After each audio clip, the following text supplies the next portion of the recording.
देवी भव्य है। एक भव्य जीव अपने जीवन में परमात्मा बनने की प्यास को लिए हुए गुरु चरणों में आया है, और एक दूसरा भव्य जीव केवल परीक्षा करने के लिए आया है। दोनों के भावों में अंतर है, लेकिन दोनों आए तो गुरु के चरणों में। गुरु की दृष्टि दोनों के प्रति समान होती है, क्योंकि गुरु तो सबका कल्याण ही चाहते हैं। उनका कोई स्वार्थ नहीं है, वो तो परमार्थ का कार्य करते हैं। इसी प्रकार से गुरु के चरणों में भव्य जीव आकर के जुट गए, और जिस प्रकार से सूर्य अपनी प्रभा को फैलाता है, उसके सामने कई सारे कमल आ जाते हैं और विकास को प्राप्त कर लेते हैं। ऐसे ही कई कमलों के समूह में सूर्य के समान प्रतिभासित होते आचार्य श्री पूज्यपाद भगवंत विराजमान हैं। और उस सभा में जो कि मुख्य प्रश्नकर्ता, मुख्य श्रोता के रूप में एक प्रश्न कुमार कई दिनों से एक के बाद एक कितने प्रश्न कर चुका है भैया? कितने प्रश्न हो गए? 12 प्रश्न अब तक हो गए, और आज वह 13वें प्रश्न को लेकर के सभा मंडप में प्रवेश कर रहा है। मन में द्वंद्व चल रहा है और मुख पर मुस्कान आ रही है। कहते हैं हम अपने गम को बहुत ज्यादा छुपाते हैं, हम अपने गम को बहुत ज्यादा छुपाते हैं, इसीलिए तो बार बार मुस्कुराते हैं। इसीलिए तो बार बार मुस्कुराते हैं, क्योंकि गम को छुपाने का सबसे आसान तरीका यही है कि मुस्कुराइए। वह भी मुस्कुरा रहा था, और मुस्कुराते हुए धीरे धीरे आकर अपनी सीट पर बैठ गया। एक तरफ गुरु का उपदेश उसके मन के धरातल पर गूंज रहा है कि गुरुदेव ने कहा है, यह सब धन, स्त्री, पुत्र आदि कैसे हैं? तुम्हारा साथ देने वाले नहीं हैं। यह संसार कैसा है? घटी यंत्र जिसमें प्रतिपल राग द्वेष रूपी चक्की चल रही है। तो यह संसार का स्वरूप सुनकर उसको लग रहा है कि मुझे इस संसार से बचना चाहिए। अंदर में अंतर्नाद हो रहा है, और दूसरी तरफ जो पत्नी का पत्र है, वह एक तरफ तो उसका मन संसार की ओर जा रहा है, घर द्वार की ओर जा रहा है, दूसरी ओर उसका मन गुरु के चरणों में ही आ रहा है। इस प्रकार अंतर्द्वंद में फंसा हुआ वो कुछ ऊपर की ओर देखता है, नीचे की ओर देख रहा है। इस बार हर बार प्रश्न करता था कौन? प्रश्न कुमार। इस बार उसकी मनोदशा को देखकर, और गुरुदेव भी अब परिचित हो गए, भाई 13 दिन हो गए, 13 दिन से पूछ रहा है, तो गुरुदेव भी अब परिचित हो गए हैं।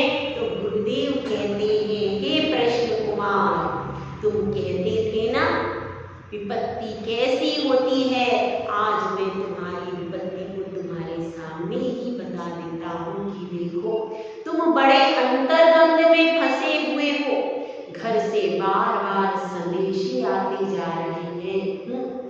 बेटी बीमार हो रही है, पत्नी है वह परेशान हो रही है, बेटा भी अपनी जिद पर अड़ा है, दीवार गिर गई है। कई सारी विपत्तियां एक साथ तुम्हारे घर में आ गई क्या? जब तुम रहते थे तो इतनी विपत्ति थी क्या? नहीं गुरुदेव, कुछ भी नहीं था। अब क्या हो गया?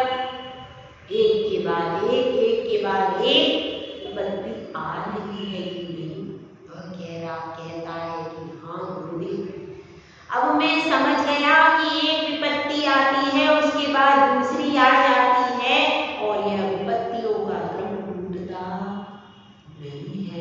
लेकिन गुरुदेव एक मेरा और प्रश्न है, उस प्रश्न का और समाधान आप कर दीजिए। गुरुदेव कहते हैं कि पूछो क्या प्रश्न है। वह कहता है कि जो बेंगलोर में मेरी बहू है उसने यह प्रश्न भिजवाया है, आप इस प्रश्न का उत्तर दे दीजिए। गुरुदेव कहते हैं कहिए। तो कृष्ण कुमार कहता है आपने कहा है विपत्तियां एक के बाद एक आती हैं, लेकिन इस विपत्ति का हल सबसे बड़ी विपत्ति है दरिद्रता। जिसके पास धन नहीं है वह विपत्तियों को दूर नहीं कर सकता। आधी से ज्यादा विपत्तियां तो धन के माध्यम से दूर होती है कि नहीं, हो जाया करती हैं। तो गुरुदेव जब धन के माध्यम से विपत्तियां दूर हो जाया करती हैं तो धन को क्यों ना कमाया जाए। उस धन को कमाने का आपको उपदेश देना चाहिए, उस अर्थ को कमाने का उपदेश देना चाहिए। और आपने कहा भी था क्या, अर्थ पुरुषार्थ के बारे में।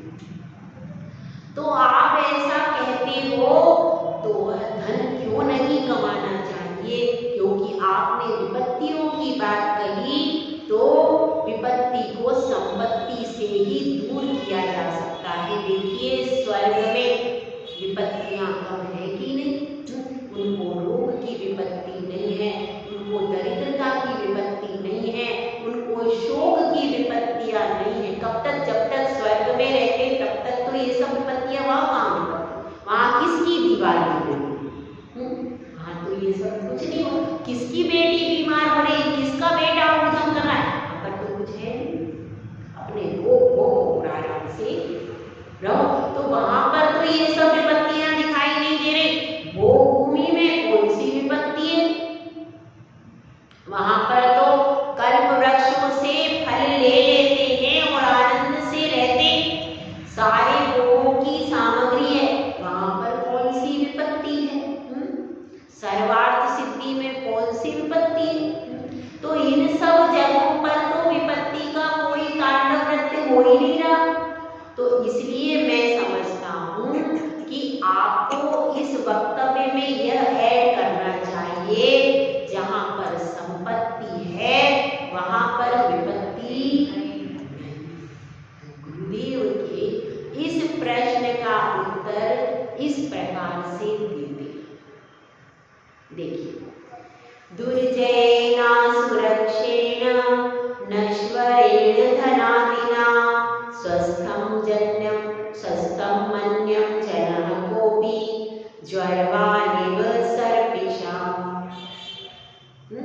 इसमें यह कहा गया है दुर्जय, दुरर्जय शब्द है। दुरर्जय का अर्थ क्या है, कठिनता से प्राप्त होता है। यहाँ पर चर्चा किसकी चल रही है। अब गुरुदेव यह स्पष्ट करते हैं कि तुम भोग भूमि के जीव हो कि देवगति के जीव हो। क्योंकि बात तो तुम्हारी चली, मैंने उपदेश तुम्हारे लिए दिया है, देवगति और भोग भूमि वालों को नहीं दिया। मैंने तुम्हें उपदेश दिया है, इसलिए यह सारा उपदेश कर्म भूमि के मनुष्यों के लिए चल रहा है। किसके लिए चल रहा है, तो जिसके लिए उपदेश होता है उसी के हिसाब से दिया जाता है। हर व्यक्ति के लिए उपदेश, देवगति के जीवों का उपदेश दिया जाएगा तो अलग प्रकार से दिया जाएगा, भोग भूमि के जीवों का उपदेश होगा अलग प्रकार से। हर व्यक्ति के लिए उपदेश दिया जाता है तो पृथक पृथक दिया जाता है। नर्सरी के बालक को 11वीं क्लास में पढ़ाई जाती है और 11वीं क्लास वाले को नर्सरी नहीं पढ़ाई जाती। इसलिए अब यह उपदेश आपके लिए दिया है, इसलिए इसमें सिर्फ कर्म भूमि के मनुष्य की अपेक्षा से चर्चा हो रही। तो अभी आप अपनी सोचो, दूसरे की ओर मत देखो। समस्या क्या है, हम दूसरे की ओर, उस गति में ऐसा नहीं है, उस गति में, अरे इस गति को तो देखो। ये जो मोक्ष मार्ग है ये अपनी ओर देखने का है, क्योंकि कहा गया है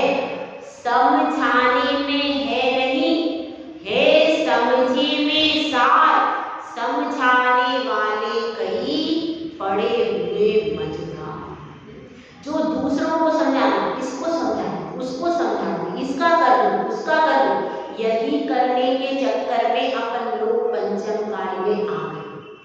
अब यहाँ भी यदि दूसरों का ही करते धरते रहेंगे तो क्या उद्धार हो जाएगा क्या? अपनी बात करो, क्योंकि अपनी बात को, अपनी दशा को सुधारने से, अपनी दिशा को बदलने से अपना कार्य सिद्ध होने वाला। तो अब गुरुदेव कह रहे हैं, हे प्रश्न कुमार, तुम अपनी ओर देखो, यह उपदेश तुम्हारे लिए है। और जो तुम कह रहे हो स्वर्ग की बात, तो स्वर्ग में भी अल्पकाल की बात है, लंबे काल की भी है, तो भी अंत में वह सब छूटता है। वो भूमि में भी छूटता है, हमेशा रहने वाला तो नहीं है। और यहाँ पर क्या स्थिति है? तो दुर्जय कठिनता से प्राप्त होता है धन, आसानी से प्राप्त। कर्म भूमि की बात चल रही है, कठिनता से प्राप्त होता है और असुरक्षित है। उसको चोरों से बचा के रखो। जेवर कितने पहन के जाती है शादी में?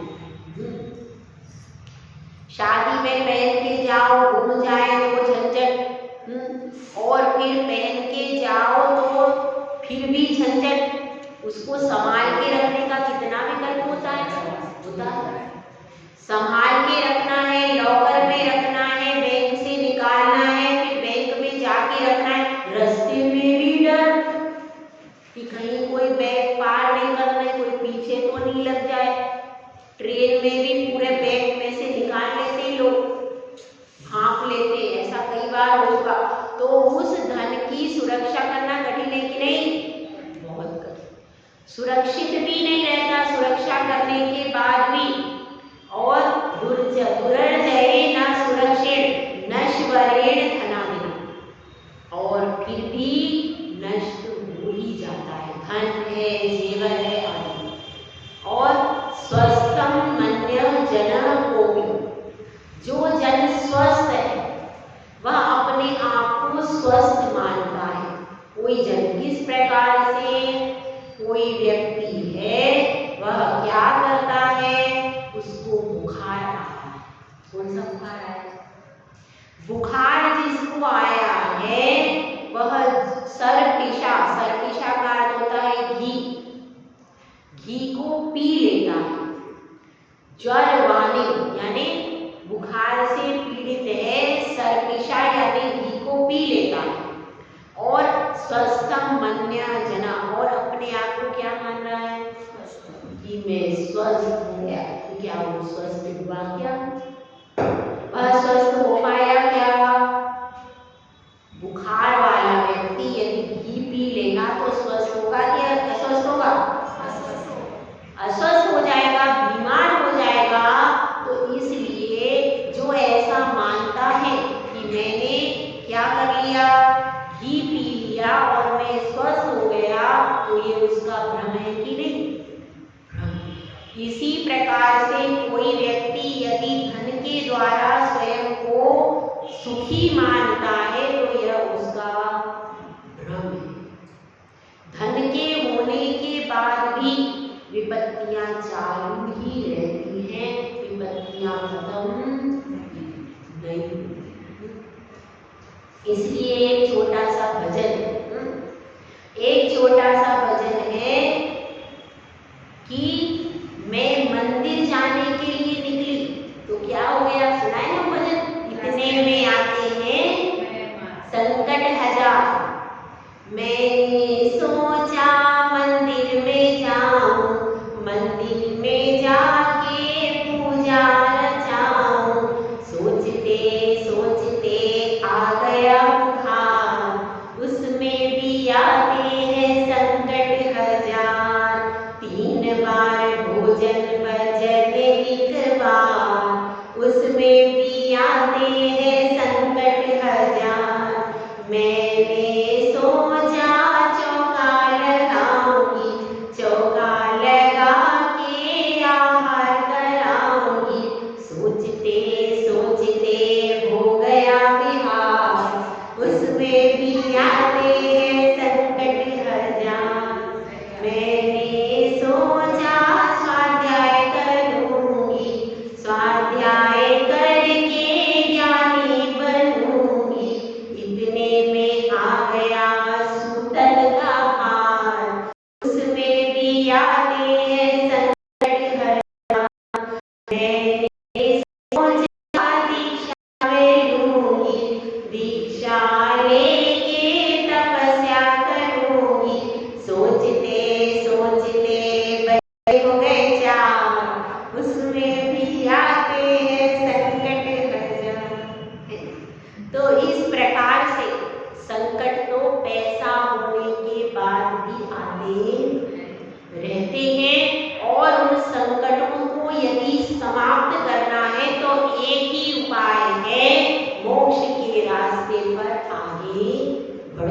जयपुर राजस्थान।